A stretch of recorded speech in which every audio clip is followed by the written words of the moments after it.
ఒక చిన్న విషయం ఏమైపోయిందంటే ఇక్కడ తను నా దగ్గర ఒక మాట, నా హస్బెండ్ దగ్గర ఒక మాట. నేనేమనుకుంటాను, నా దగ్గర వదినా వదినా అని పిలిచినప్పుడు నేనేమనుకుంటాను, అసలు తనని అనుమానిస్తానా నేను? కానీ నువ్వు అక్కడ వెళ్ళి మాత్రం నువ్వు లేకపోతే నేను చచ్చిపోతాను, నాకు నువ్వే దిక్కు అని మాట్లాడుతున్నావు. నేను దాన్ని ఎలా డైజెస్ట్ చేసుకోవాలి? ఈ డబల్ గేమ్ నాకు తెలిసినప్పుడే నేను వాళ్ళ ఇంటికి వెళ్ళి అడిగా. అది కూడా పీక్ స్టేజ్లో. తనకి మల్టిపుల్ టైమ్స్ కాల్ చేయడం జరిగింది, నో రెస్పాన్స్. భయం.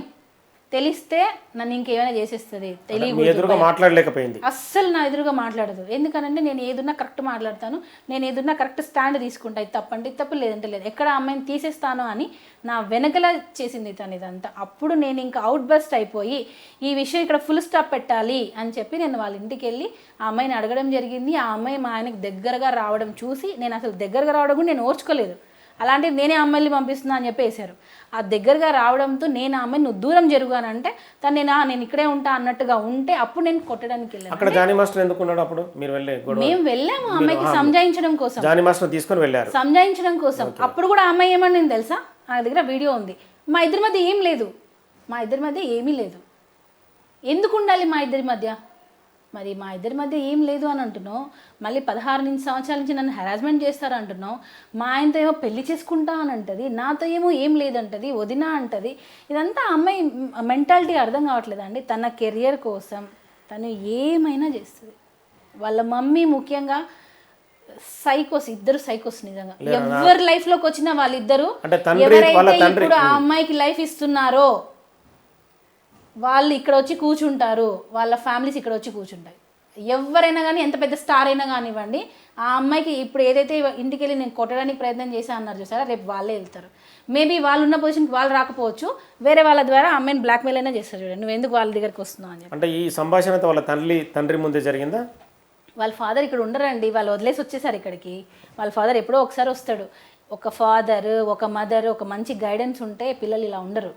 వాళ్ళ గైడెన్స్ సరిగా లేకనే పిల్లలు ఈరోజు ఇలా తయారవుతున్నారు. ముఖ్యంగా వాళ్ళ అమ్మ, వాళ్ళ నాన్న ఎక్కడో ఉంటాడు, అబద్ధాలు చెప్తారు వీళ్ళు. వాళ్ళ డాడీకి ఏం చెప్పరు.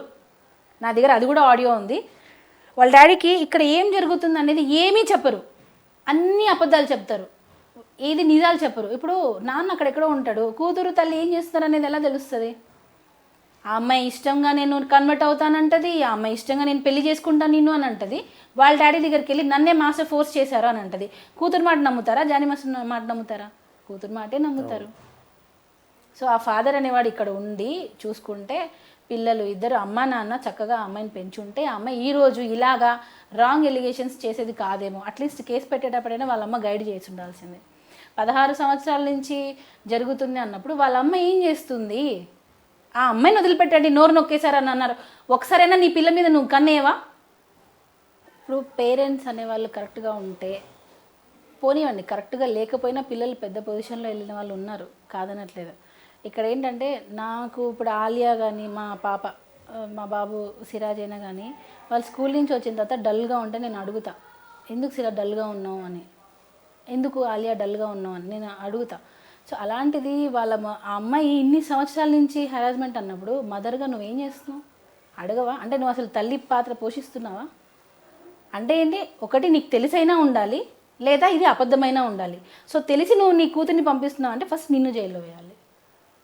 సో ఇప్పుడు జానీ మాస్టర్ది తప్పైతే వీళ్ళ అమ్మది కూడా తప్పే. ఎందుకనంటే తెలిసి కూడా నువ్వు ఎందుకు కాముకున్నావు అంటే నీ కూతుర్ని నీ ఇష్టం వచ్చినట్టు పంపిస్తావా? ఇప్పుడు మదర్కి చెప్పుకోలేకపోయింది అని అంటే ఆ చెప్పుకోలేని ఫ్రీడమ్ నువ్వు ఎందుకు ఇవ్వలేదు కూతురికి? అంటే డ్యాన్స్ నేర్చుకుంటున్నాను అనుకోవచ్చు. అట్లా కూడా ఎక్కడ డాన్స్ నేర్చుకుంటుంది? అమ్మాయి పుట్టినప్పటి నుంచి డాన్స్ నేర్చుకుంటూనే ఉంది. ఓకే, మరి ఎక్కడ డాన్స్ నేర్చుకోవడానికి దీనికి ఏం సంబంధం? జానీ మాస్టర్ దగ్గరికి వచ్చాడు, డాన్స్ నేర్చుకోలేదు. అవకాశాల కోసం, సరే అదే నిజం అనుకుందాం, అవకాశాల కోసం నిన్ను నువ్వు వదులుకుంటావా? నీకంటూ సెల్ఫ్ రెస్పెక్ట్ లేదా? అంటే మీ ఫ్యామిలీకి లేదా? వదిలేసుకుంటారా మీరు? అవకాశాల కోసం వదిలేసుకుంటారా? అంటే మీరు వదిలేసుకున్నా మీరు టాప్లోకి వెళ్ళిపోవాలి, అంతేనా? అలాంటప్పుడు ఈ రాంగ్ ఎలిగేషన్స్ ఎందుకు? మరి ఇష్టంగా వచ్చి నన్ను ఒప్పుకోండి, మరి ఎందుకు ఇవన్నీ? మరి ఒకటి నీ ఇష్టంగా అయినా వచ్చి ఉండాలి, లేదా ఇవి రాంగ్ ఎలిగేషన్స్ అయినా అయి ఉండాలి. బలవంతంగా చేశాడారంటే ఏం చేస్తున్నారు మీరు ఇన్ని రోజులు చెప్పకుండా? కూతురికి చిన్నపిల్ల కాదండి ఆ అమ్మాయి, అమ్మాయి ఏం చిన్నపిల్ల కాదు. ఇది నన్ను ఇలా బలాత్కారం చేశారు, మల్టిపుల్ టైమ్స్ హోటల్లో రూమ్స్ బుక్ చేశారని అంటే ఇప్పుడు అవుట్డోర్ షూటింగ్స్కి వెళ్తారు, మరి స్టేయింగ్కి ఇక్కడ రోడ్ మీద పడుకోబెడతారా ఆర్టిస్టులని? ఇప్పుడు అసిస్టెంట్ కొరియోగ్రాఫర్స్, డాన్సర్స్ వీళ్ళందరూ వస్తారు, వాళ్ళకి రోడ్ల మీద ఇస్తారా బెడ్షీట్లు ఇచ్చి పడుకోండి అని? రూమ్సే కదా బుక్ చేస్తారు. అప్పుడు రూమ్స్ బుక్ చేసినందుకు దానికే రూమ్ బుక్ చేశాడని చెప్తే ఏం చెప్పాలి ఇంకా? అలానే జరుగుతున్నాయి. ఇలా రూమ్ బుక్ చేశాడు అని అంటే దీని గురించి అని చెప్పేస్తున్నారు. దేనికి బుక్ చేశారు? వాళ్ళకి షెల్టర్ కావాలిగా, సాంగ్ జరిగినప్పుడు వాళ్ళకి షెల్టర్ ఇవ్వాలిగా. ఏదో ఒక హోటల్లో రూమ్స్ బుక్ చేస్తారు. మరి ఇక్కడ జానీ మాస్టర్ చేసే తప్పు ఏంటంటే తనతో పాటు ఈక్వల్గా ట్రీట్ చేయడం తప్పు. మనము కింద వాళ్ళలాగానే చూడాలి, మనతో పాటు మెయింటైన్ చేయకూడదు. మనతో పాటు చేసామని అంటే వాళ్ళిద్దరికి ఏదో ఉంది, ఉన్నారు, వాళ్ళిద్దరు కలిసి ఎంజాయ్ చేశారు, ఇంతే. అదే అసిస్టెంట్స్ కంటూ వాళ్ళని కొంచెం దూరంగా పెట్టి అలా చేస్తుంటే మేబీ ఈ ప్రాబ్లమ్స్ వచ్చి ఉండకపోవచ్చేమో. మతం మార్పిడి అనేది ఇక్కడ ప్రధాన ఇష్యూ. మీరు ఇంతకుముందు చెప్పారు, ఆమె ఏదైతే విక్టిమే మతం నేనే మార్చుకుంటాను చెప్పింది, కానీ ఇక్కడ మీ పేరు కూడా సుమలత అలియాస్ ఆయేషా. అంటే మీరు లవ్ మ్యారేజా మీది? అవును, లవ్ మ్యారేజ్. అది నేనేం మతం మార్చుకోలేదు, నన్నేం మాస్టర్ బలవంతంగా నువ్వు ఇది చేయి అది చేయి అంటే అలియాస్ ఆయేషా అనే పేరు. అవును, ఇప్పుడు హిందూస్లో కూడా ఇప్పుడు మాది నాయుడుస్ అండి, శెట్టి బలిజా అంటారు, కొంతమంది నాయుడుస్ అంటారు. ఇప్పుడు హిందూస్లో కూడా పెళ్లి కాకముందు ఒక పేరు ఉంటుంది, పెళ్ళి అయిన తర్వాత ఒక పేరు ఉంటుంది. అంటే జాతకాల ప్రకారం పేర్లు మార్చుకుంటారు. అప్పుడు మరి మతం మార్చుకున్నట్ట? ఇప్పుడు నాది ఇంటర్ క్యాస్ట్ మ్యారేజ్, సో నన్ను మా అమ్మ వాళ్ళు సుమలత అని పిలుస్తారు, మా అత్త వాళ్ళు ఆయిషా అని పిలుస్తారు. పిల్లల పేర్లు కూడా అంటే ఆలియా, సిరాజ్. ఇక్కడ ఎక్కడ మీకు ముస్లిం పట్టినట్టు ఉంది చెప్పండి? మీకు ఆలియా, ఇప్పుడు ఆలియా భట్ హీరోయిన్ ఉంది, ఆమె ముస్లిమా? సిరాజ్ అని అతను ఉన్నాడు, మరి అతను ముస్లింగా ఉన్నాడా? సిరాజ్ అంటే హిందూస్ లేరా? మరి పిల్లల పేర్లు కూడా మేము ఒక వర్గానికే పెట్టలేదు కదా. ఆలియా అని అంటే రెండిటికి ఉంటుంది, సిరాజ్ అని అంటే రెండిటికి ఉంటుంది. ఇప్పుడు నేను ఇంకా వేరే వేరే పేర్లు పెట్టి పర్టికులర్గా ఒకదానికే స్టిక్ అయి ఉంటే నేను అసలు ఈరోజు మీడియా ముందుకే రాను కదా. మరి లవ్ జిహాద్ అంటారు, అంటే మీ ఇష్టం వచ్చినట్టు రాసి పడేస్తారు. ఏది ఈ లవ్ జిహాద్ అనగానే ఇంకా ప్రేమ పెళ్లి అనగానే లవ్ జిహాద్. ఎందుకనంటే ఇక్కడ ముస్లిం అవ్వడం తప్పు, వాళ్ళు ఆరోపిస్తున్నారు. ముస్లిం అవ్వడం తప్పు ఇక్కడ. అంటే ఇండియాలో ఓన్లీ మిగతా వాళ్ళే ఉండాలా, ముస్లిమ్స్ బతకద్దా? అంటే ఏ ముస్లిం హిందూ అమ్మాయిని లవ్ చేస్తే లవ్ జిహాదా? ఇదేంటండి ఇది? ఆ అమ్మాయి అంతకు ఆ అమ్మాయే ఇష్టంగా నేను వస్తాను అంది. మీరేం క్యాస్ట్ అండి? మీరు ఇప్పుడు సపోజ్ మీరు ఒక పూజ చేస్తుంటారు, నేను అడుగుతా, సరే నేను నా పూజ చేస్తాను సార్, నాకు నేర్పించండి సార్ అంటే మీరు నేర్పించరా? ఖచ్చితంగా నేర్పిస్తారు. మరి ఇక్కడ నేర్పించడం తప్పు అంటున్నారే. నాకు నమాజ్ చదవాలని ఉందనింది, నేను చదివిస్తాను, దాని తప్పే ఉంది. వ్యక్తుల ఇష్టాలు ముఖ్యంగా మిగతావి కాదు కదా. మరి ఇప్పుడు నాకు గణేష్ పూజ చేయాలని ఉంది, లేదా శివుడు పూజ చేయాలని ఉంది, లేదా రాముడు పూజ చేయాలని ఉంది, నేను అడుగుతాను మిమ్మల్ని, సార్ ఎలా చేయాలి సార్, ఏ రోజు ఏ వ్రతం చేయాలని అడుగుతా. అలా ఈ అమ్మాయి దీని గురించి అడిగింది, దానికి ఎందుకు లవ్ జిహాద్ అని పెడుతున్నారు? ఈ మధ్యన ఒక మైనారిటీ కూడా వినాయకు సంబంధించిన లడ్డును కూడా అతను పాడుకున్నాడు. ఇంకా చేంజ్ అవుతున్నారండి. అది ఎందుకు మన ఇండియాలో లవ్ జిహాద్ అని పెట్టేస్తున్నారు? ఈ మహిళా సంఘాలు కూడా కొన్ని ఉన్నాయి, మహిళా సంఘాలకి దండం పెడతాను. నిజమైన లేడీస్కి సపోర్ట్ చేయండి, ఎవరైతే రియల్ విక్టిమో వాళ్ళకి సపోర్ట్ చేయండి. మగవాళ్ళకు కూడా న్యాయం జరగాలి.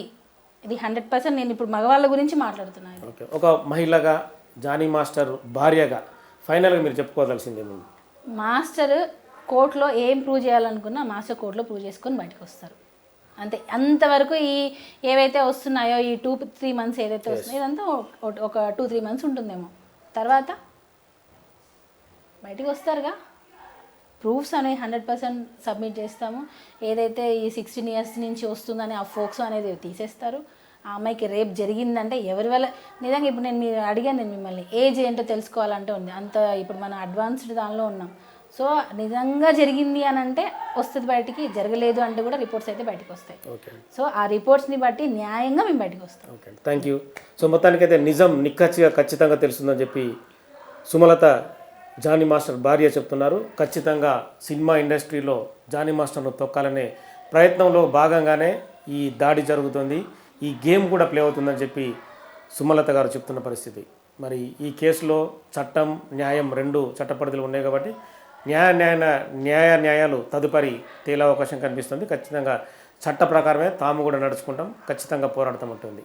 Signing off, keep watching Big TV. For more videos like this, subscribe Big TV channel.